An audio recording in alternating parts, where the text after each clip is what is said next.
Bonjour et bienvenue sur la chaîne podcast d'Anticor. Aujourd'hui, retour sur l'affaire des mutuelles de Bretagne, dite l'affaire Richard Ferrand. Daniel D'Antoni nous présente ce dossier qui pose la question de la date de prescription des faits pour caractériser une prise illégale d'intérêt. Le délai doit-il courir depuis la commission des faits ou depuis leur découverte ? 24 mai 2017. Selon le Canard enchaîné, Richard Ferrand, le tout nouveau ministre de la Cohésion des Territoires, aurait permis à sa compagne de réaliser une affaire immobilière juteuse sans débourser un centime quand il était directeur général des mutuelles de Bretagne. Rapidement, l'affaire oblige Richard Ferrand à démissionner du gouvernement, sans l'empêcher pourtant de présider l'Assemblée nationale pendant toute la mandature. Retour sur un arrangement en famille. Tout démarre en 2010. Les mutuelles de Bretagne se cherchent un nouveau local à Brest. En décembre, leur directeur général, Richard Ferrand, signe l'achat d'un local pour le compte de sa compagne, Sandrine Doucen.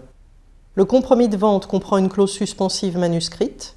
La vente ne sera effective que si les mutuelles de Bretagne louent le local.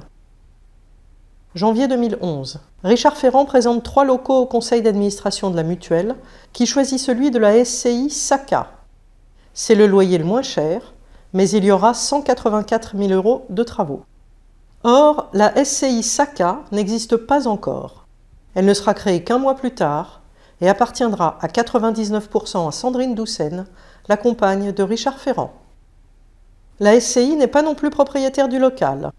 Elle le deviendra en juillet 2011 grâce à un prêt de 400 000 € du Crédit Agricole négocié par Richard Ferrand lui-même. Ce prêt couvre l'intégralité de la vente, frais de notaire inclus, et sera remboursé par les loyers que versera la mutuelle. Le patrimoine de Sandrine Doucen va s'enrichir de 500 à 600 000 € sans qu'elle ait couru le moindre risque ni rien investi. Et pourtant, le nom de la future heureuse propriétaire n'est pas mentionné pendant le conseil d'administration qui approuve le bail et il ne figure pas au procès-verbal. Un mois après les révélations du Canard enchaîné, en juin 2017, le parquet de Brest ouvre une enquête préliminaire et la classe sans suite 4 mois plus tard. Mais sa décision souligne qu'il aurait pu exister un délit de prise illégale d'intérêt couvert par la prescription de 3 ans. En effet, le code pénal punit de 5 ans d'emprisonnement et de 500 000 € d'amende le fait, pour une personne chargée d'une mission de service public, de conserver un intérêt direct ou indirect dans une opération qu'elle a la charge de gérer ou de surveiller. Or, Richard Ferrand a été à la manœuvre d'un bout à l'autre de cette transaction dont sa compagne est l'unique bénéficiaire.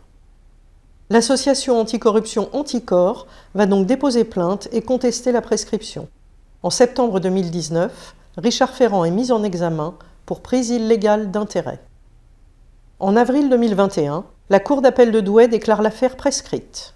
Les faits commis entre 2010 et 2012 sont couverts par la prescription depuis 2014, 3 ans après la signature du bail, ou depuis 2015, 3 ans après la démission de Richard Ferrand des mutuelles.